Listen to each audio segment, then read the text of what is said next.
Hi and hello there Capricorn! Welcome new subscribers, my name is Yan, returning Istambuyers. Thank you sa inyong walang sawang love and support for me. At kung hindi nyo pa nas, meron pa tayong other channel, link is down below sa ating description box. Kaya naman if interesado, i-click lamang yung link na yan para kayo mapunta there at araw-araw ay nag-upload tayo din ng collective readings for all signs. At yun nga naman tayong gender dito, so babae, lalaki, LGBT, lahat ay welcome. Pwede rin pong i-switch ang mga roles dahil possible talaga magkapalit-palit kasi general reading ito. And at the end of the day, lahat ay may free will na free niyong gamitin anytime, anywhere. So let's go ahead and check these messages right here for you, Capricorn. Thank you so much. Archangel Michael, Angel Guides, can we get messages right here for Capricorn, please? What this Capricorn needs to know. By the way, cross watchers ni Capricorn or may Capricorn placement sa kanilang natal/birth chart, welcome din kayo. Just take only what resonates, guys. Let's see your messages, Capricorn. What this Capricorn needs to know. Can you please show me? Capricorn.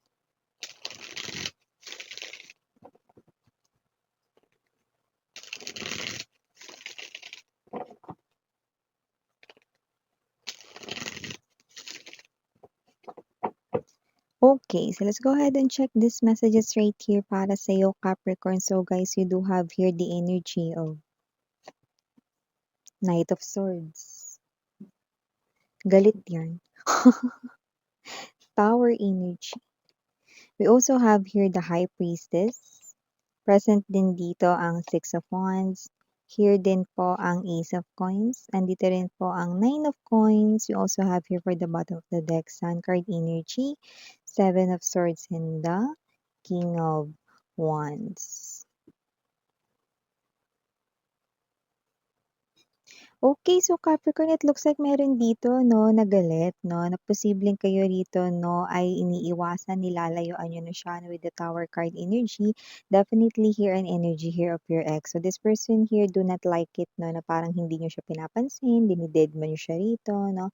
So may energy kayo rito na parang tinalikuran nyo na talaga siya rito ng tuluyan, no. So kung sino man to, this is an energy here na nagkaroon kayo ng legendary history when it comes to love or romantic area ng inyong life na. So, kung sino man ito, this person here, I think, okay, kung hindi ka pa niya chine-chase, hahabulin ka nitong tao na to, no? So, nakikita natin dito na posibleng nag-try na siya rito, no, na mag-message or tumawag sa'yo, pero naka-block siguro siya rito sa iyong social media or even sa SIM card mo or sa number mo, okay? So, kung sino man tong energy na to, no, I do see that this person here, medyo galit siya rito, pero parang, alam mo yung energy niya, tapatin ko kayo, no, medyo hindi nakakatawa kasi parang hindi niya naiintindihan kung ano yung kanyang pagkukulang or pagkakamali 'no, tapos siya ito na parang hindi niya nage-gets 'no, kung bakit ganyan yung pinapakita mong actions, okey?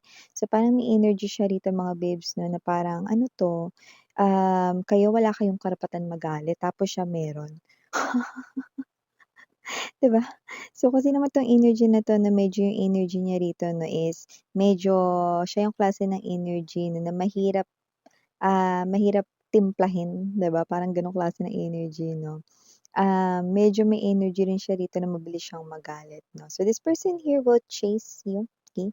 This person will come running 'no, sa inyo at kung sino man 'to definitely here an energy of your ex-lover. So maliban diyan nakita na tayo ng energy dito mga babes so na possible 'no, na posibleng may tagumpay dito when it comes to money. Yan taray, ano, may pagpaypay ng pera, you know.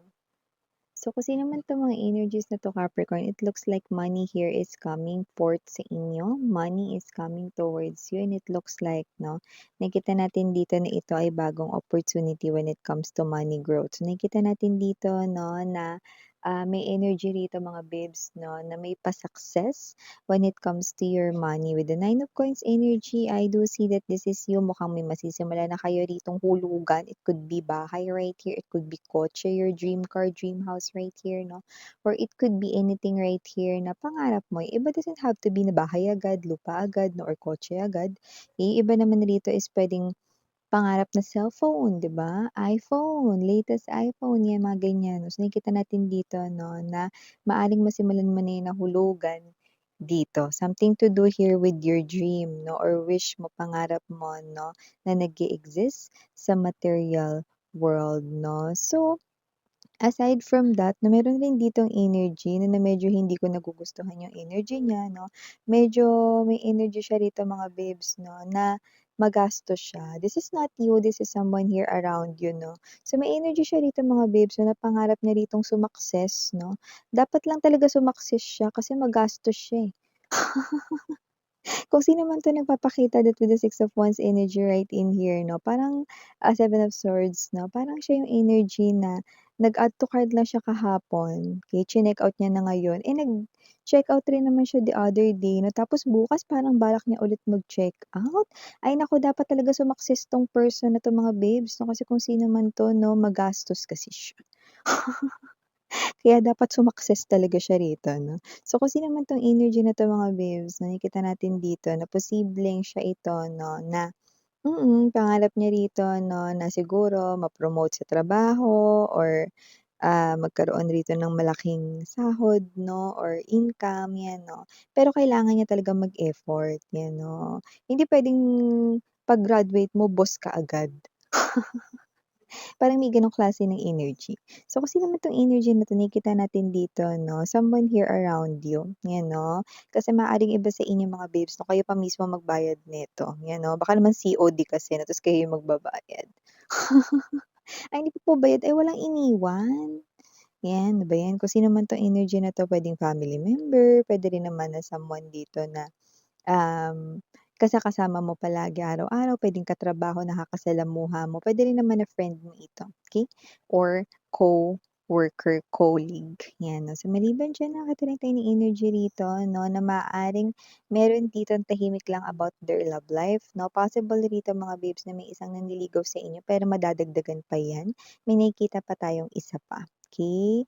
At ang maganda 'no, diyan sa pagpipilian mong dalawa na 'yan 'no, nakikita natin dito 'no, na isa na sa kanila ang magtatapos ng iyong single era Capricorn, Nine of Coins to the High Priestess energy. So, nakita tayo rito ng energy na not just one, but two, 'yan 'no. Two rito na options when it comes to love. So, nakikita natin dito na ang iyong singleness era ay magtatapos na. And ipagpatuloy lang din dito ang pagkakaroon ng private love life 'no, para mas 'yan 'no, para mas, makita mo rito mga babes 'no, ng ikaw lang yung makakapag-obserba. Kasi 'di ba 'pag maraming masyadong sausaw kung ano-ano sinasabi, ay naku yung isa na lang piliin mo, ay naku yung isa 'di ba ang gulo. So, nakikita natin dito para mas makapili ka na maayos 'no, at mapakinggan mo ang iyong intuition because the High Priestess is all about intuition, wherein the mind, heart, body, and soul 'no, ay naka-align. So, para mas maintindihan mo yung intuition mo rito 'no, kailangan mga babes 'no na, shh, 'wag mo sabihin sa iba. Ayan 'no, so kung sino man ito nakakita tayo rito na isa na sa kanila ang talagang makakatuluyan mo, ayan 'no. When we say makakatuluyan hindi lang yung ikakasal kayo, hindi lang dun nagtatapos yun 'no, as in yung magiging companion or makakasama mo talaga 'no, sa iyong entire life 'no. And maganda hindi raw siya magiging sakit sa ulo with the Sun card energy, nakikita ko rito na siya pa nga yung parang, magbibigay sa'yo ng enlightenment 'no, at magpapagaan ng mga problema mo. Tutulungan ka rin niya at susuportahan rito sa kung ano mang gusto mong gawin. At ang mga plano mo rito mga babes na nakikita ko rin dito mga babes na talaga namang, susuportahan ka na diyan, okey, at puwede ring suportahan ka niya financial, okey, kung kailangan mo, 'yan 'no. So, nakatira tayo ng energy rito na posibleng meron dito 'no na, yung iba sa inyo, okey, may lumalabas ditong new love pero this is just for few of you guys. So, nakakita tayo rito na yung iba sa inyo, meron ditong boss ninyo or someone here na may higher rank 'no compared sa inyo. Ang possible rito na may crush or nagkakagusto sa inyo. However, nakikita ko rito na kung sino man ito possible na may tinatago siya rito, 'yan 'no. Kaya naman anong masasabi mo diyan Miss 'yan? Red flag siya. Kasi meron akong nakikita rito 'no, na silhouette ng isa pang energy 'no. So, possible rito na nagkaka-interest siya sa'yo pero siya ay connected na sa iba. Anong ibig mong sabihin dun Miss 'yan 'no? Puwedeng may girlfriend, may boyfriend na siya or may ka-connect siya iba. Worst scenario, may asawa na siya, ayan, okey. So, kung sino man yun 'no, use your intuition and at the same time, okey, nakikita ko kasi baka may gawin itong hakbang, sa mga susunod na darating na mga buwan, okey? Lalo na may glow up ka rito, Capricorn, 'no, kung saan nakikita kita rito na mas, gumagaan yung iyo rito na life, nagbabalanse rito 'no, yung iyong energy 'no, nakikita natin dito na, mas wala kang stress. So, talagang parang mas magmumukha ka ritong younger than your age, 'yan 'no, or nakikita natin dito na magiging less, problematic ka talaga. So, talagang, lalabas or lilitaw 'yun sa iyong skin and sa'yo rito 'no, na physical appearance, 'yan, okey? So, maliban diyan nakakita tayo ng energy rito, na mukhang meron ditong energy na iniiwasan ka naman nito at kung sino man 'to na maaaring ito ay alam mo yung energy na, nagkakausap kayo, close din kayo pero ngayon iniiwasan ka niya 'no. May energy rito ng pera, so posibleng may utang ito sa'yo pero hindi pa makapagbayad ngayon. Ito yung klase ng energy, "Hoy, utang mo." 'Yan 'no, yung parang kaya mong sabihin yung gano'ng klase ng ano, "Hoy, utang mo." 'Yan 'no. Pero ito iniiwasan ka niya rito 'no. So kung ito ay parang madalas mong nakakausap dati 'no, okey, wala pa siyang pambayad ngayon kaya iniiwasan ka niya 'no. Pero hindi ibig sabihin nun na hindi ka niya babayaran 'no. Yeah, this is someone here na nakakakuwentuhan mo, might be one of your closest friend na medyo yung energy ninyo is kakatwa. So, nakikita natin dito 'no, na iniiwasan niyo talaga kayo kasi alam niyang maniningil kayo, no, or maaalala ninyo yung utang niya. Kasi 'di ba yung iba parang 'pag hindi mo masyadong ka-close ang hirap singilin, 'di ba? Parang hindi mo masabi yung gano'n na, "Hoy, utang mo kailan ka magbabayad?" Pero 'pag close kayo, "Hoy, yung utang mo ano na." So, may energy siya rito na parang mga bibs 'no, close kayo. So, puwedeng alam mo yung 'pag naispatan mo siya, "Uy, kailangan magbabayad ng utang mo." Gano'ng klase ng energy. So, yeah, ito yung mga messages right here for you, Caps. Thank you so much for your time here. And again, I'm Yana Ani, Sarang Hill, Love and Light. And